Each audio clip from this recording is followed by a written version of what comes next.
Hey ladies and gentlemen, welcome back to the channel. As always, it is Nick here, back with your daily crypto news and overall analysis. Today, we're going to be talking about Ripple XRP. We're going to be discussing why I believe that you only need to have 1,000 of it. I always recommend to anybody to stack as much as you possibly can because I do think that XRP is going to be an absolute financial giant. And we're going to be talking about why. So, with that being said, let's refresh and let's come down to XRP, currently trading at about $1.16. Now, yes, I'm going to be talking about the circulating supply. I'm also going to be talking about the total supply because I do know that that is a big concern for a lot of people. They can't look past that, and we're going to be talking about that. So, with that being said, let's talk about some price targets. Let's talk about market cap as well, and then we're going to talk about how we get there. All right. So with that being said, let's look at this little spreadsheet that I made. So we do see our price per XRP, market cap from circulating supply, market cap from total supply, and then holding 1K, of course, and then price once target hit.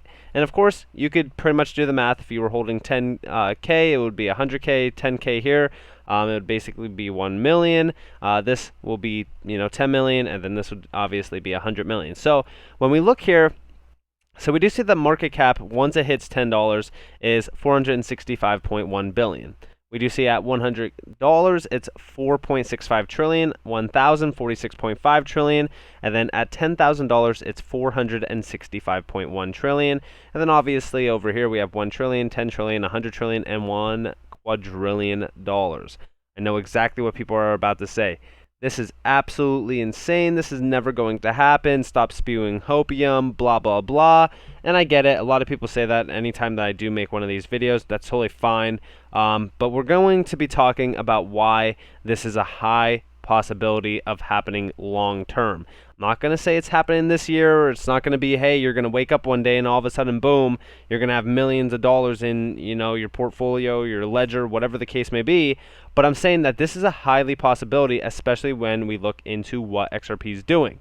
I'm not going to do a deep dive on the HODL service because that is pretty much the big key point. But we're also going to talk about other things. So with that being said, let's just jump over to it. So first off, here's the top 100 banks and Ripple.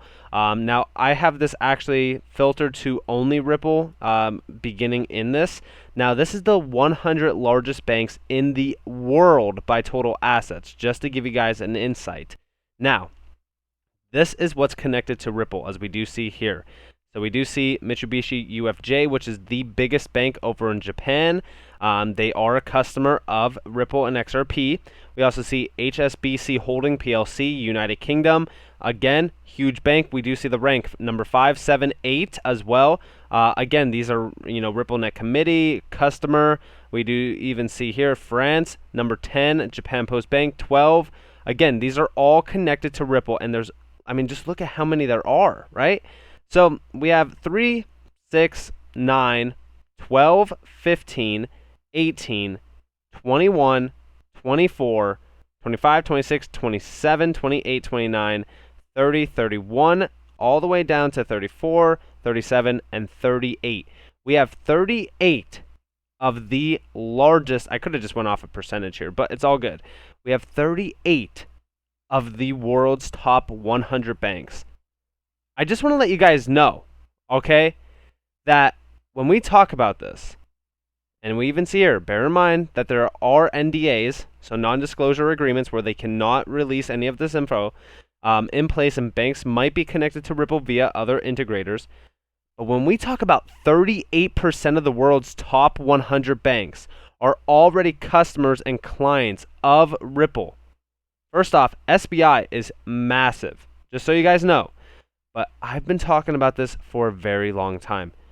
This is the idea that almost every single bank out there most likely has their hand in the pot in terms of working with Ripple. Ripple is nothing to joke about.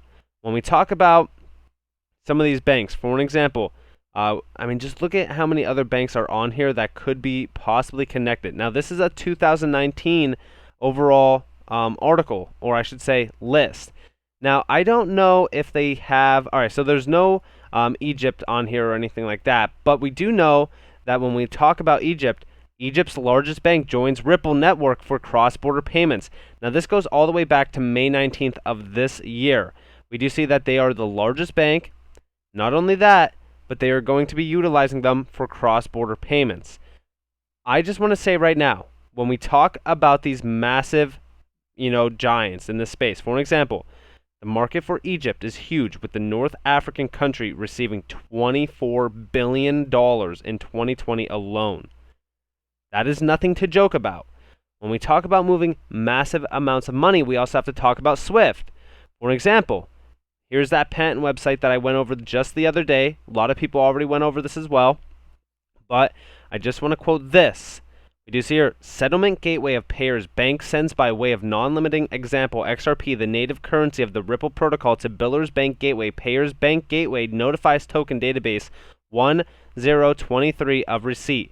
Settlement gateway of payers bank sends by way of non-limiting example XRP, the native currency of Ripple protocol, to billers bank gateway, payers bank gateway, notifies token database 1023 of receipt.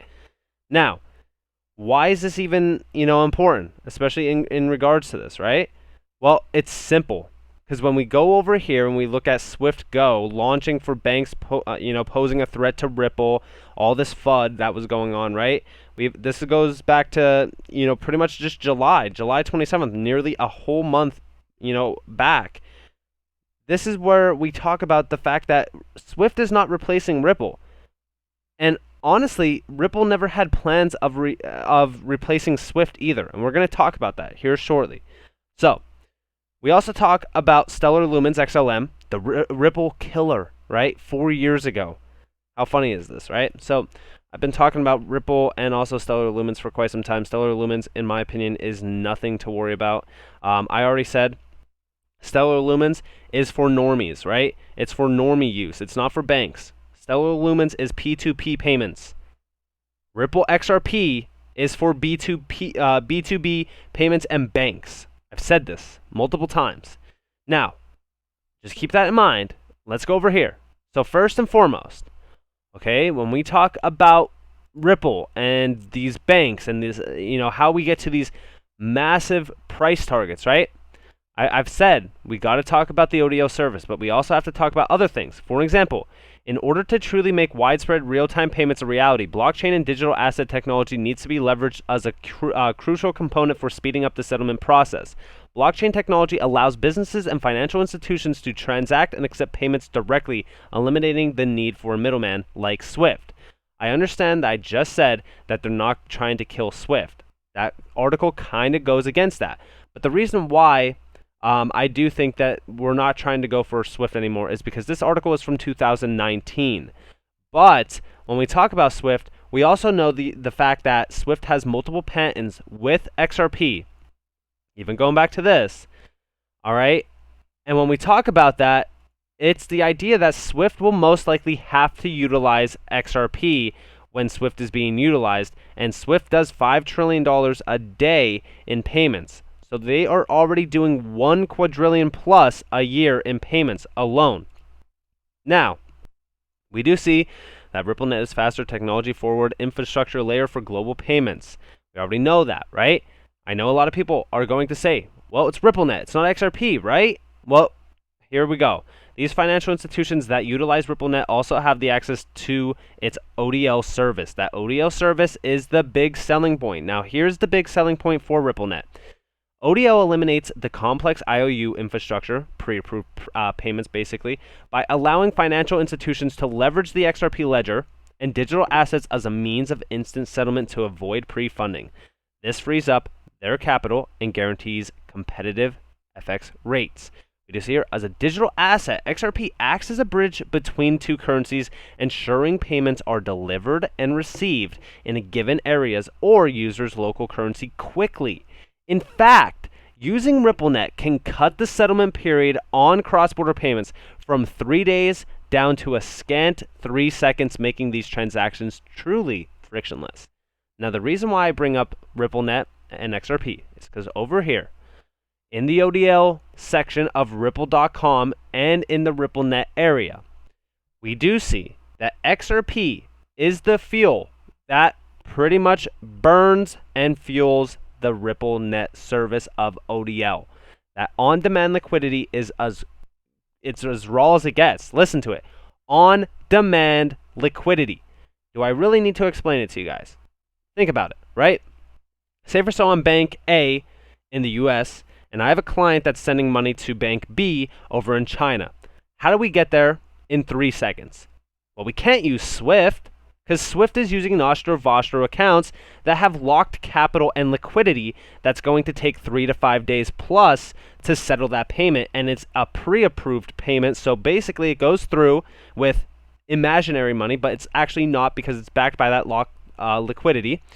So it's 3 to 5 days plus with a massive fee of roughly about 7%, so roughly $14 on $200.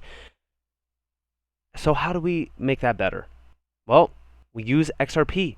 XRP's on-demand liquidity is exactly what it says.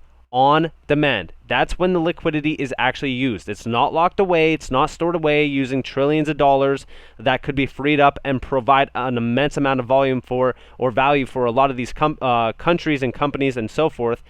But it's on demand.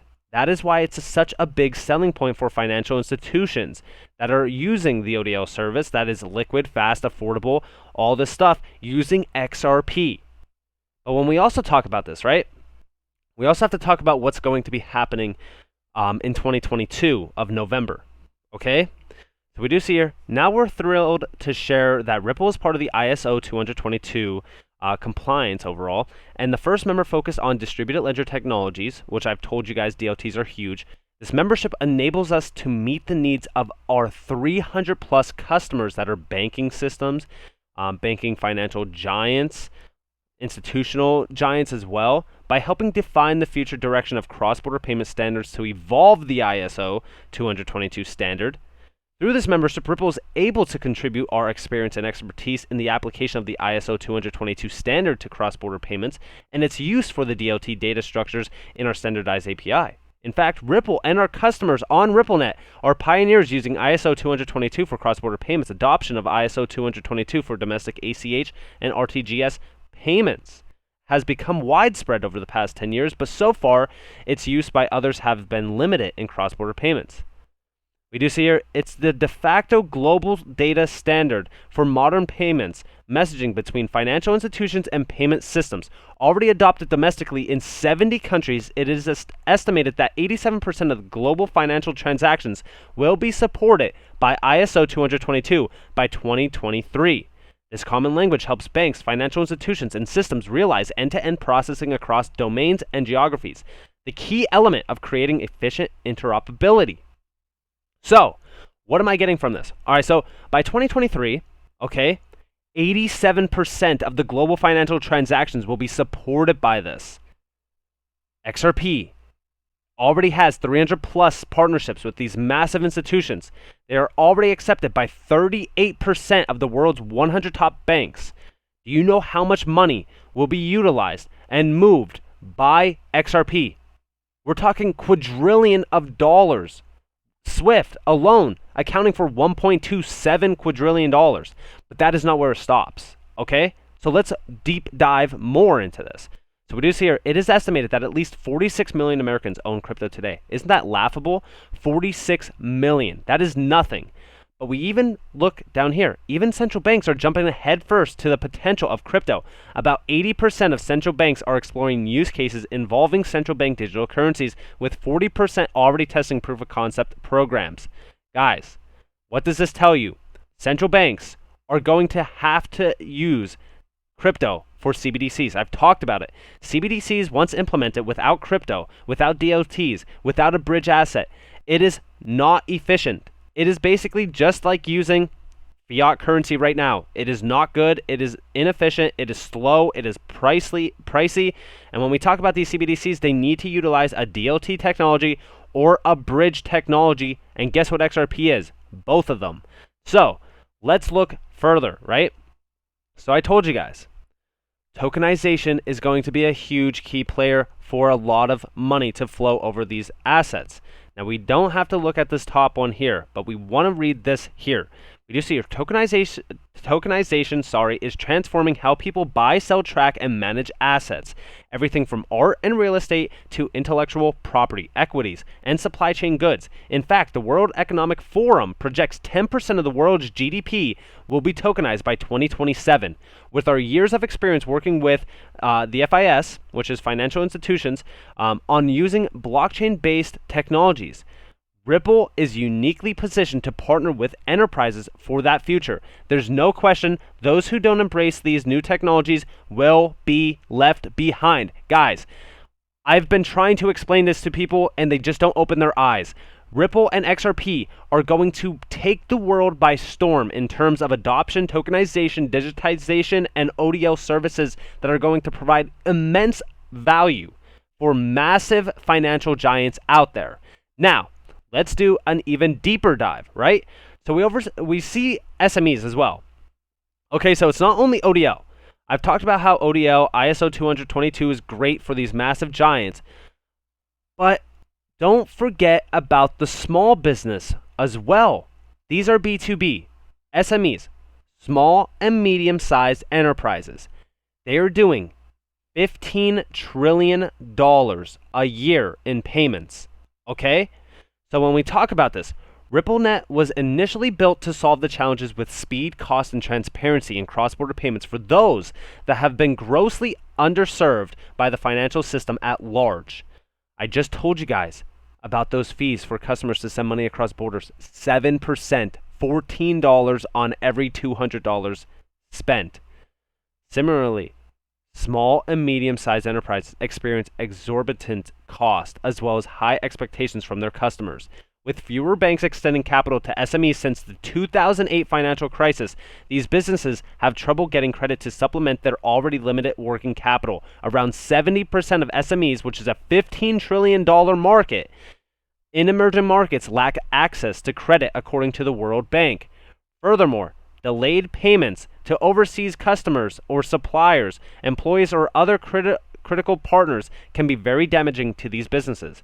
With RippleNet, payment service providers and mid-sized banks have a better way to compete and don't have to pay huge fees that inevitably get passed down to their customers and don't need to wait days for payments to be delivered. Are you guys paying attention? ODL, on-demand liquidity, eliminates the need for pre-funding in cross-border payments by using XRP as the bridge between two currencies. As the first movers started using the product, it became clear that the businesses that would find the most value would be the PSPs and digital-first banks. They are the ones specializing in remittance, e-commerce, and SME-type payments, high volume, low value, that mid to large banks have been or have long ignored. ODL is fulfilling a real need today. ODL volume accounted for $2.4 billion in notional value on RippleNet in just 2020. So it is already being utilized. I've told you guys, that is why XRP is so different than any of these other assets. You know what's laughable about that? Is that when we come over to the cryptocurrencies tab, okay, XRP is number 6. ADA is number 3 with little to no actual real project value. There's nothing running on ADA currently that is providing the value that XRP is in terms of ODL.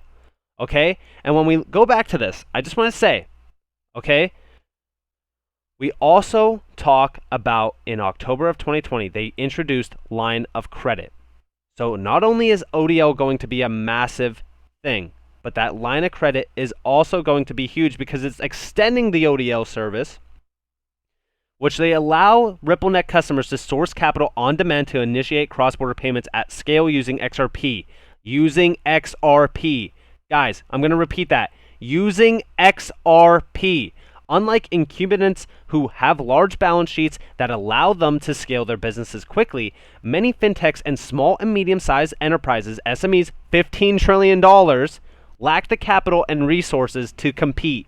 Before switching to RippleNet, they didn't have access to the same services as traditional FIs and were overcharged for legacy systems, sometimes even resorting to costly VC money to fund payment flows. We're constantly building to meet the needs of our current and future customers. Don't undermine SMEs. All because they're small and medium-sized businesses and enterprises doesn't mean that they are not massive in terms of value. $15 trillion. Just to give you guys an idea, right?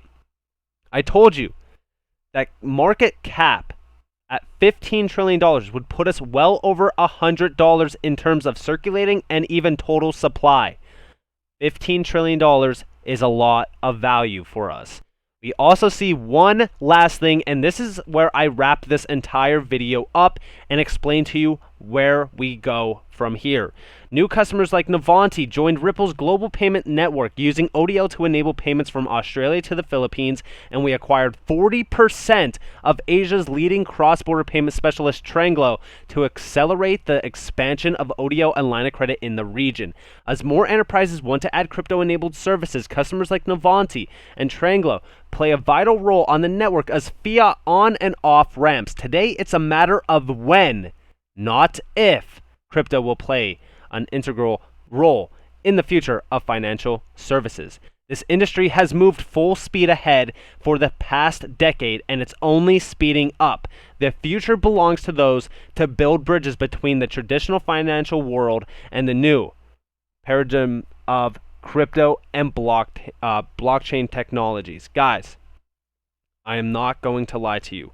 I am going to shoot you straight. I am not going to try to sell you on XRP.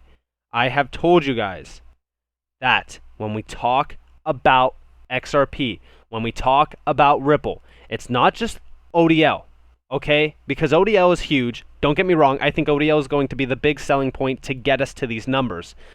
But there is so much more use value behind the XRP ledger that is fueled by XRP.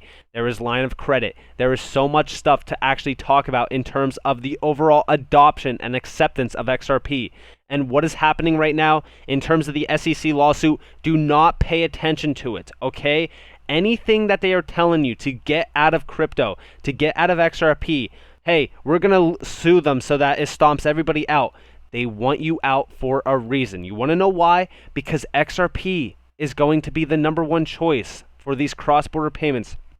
For SMEs, they are providing an immense amount of volume and value for a lot of these customers and these clients that are huge. All right? And when we talk about 38% of the top 100 banks in the world, and there's more and more joining in on the fun. Okay? Think about it like this. To get to these numbers, SMEs alone, and 70% of them are already at a massive decline in terms of efficiency that we could provide a lot of value to and help them pretty much stomp out those problems. Is $15 trillion alone, that will put us in between $100 to $1,000 right there. That extra amount of money that gets us to $1,000, that could come from anything. B2B payments, for an example, just to give you guys an idea, B2B payments, look at the market growth of B2B. Okay? We are growing immensely in terms of B2B. Right now, I think a lot of people need to realize that this is trillions of dollars at stake, right? And guess what is going to provide a lot of the value and a lot of the efficiency for this money to move? XRP. It's not a matter of if, but when. And I'm telling you guys right now, in terms of crypto, we are at infancy stages. We haven't even hit the overall plateau. That is, we are at massive amounts of adoption. We haven't even seen the small amount of adoption happen.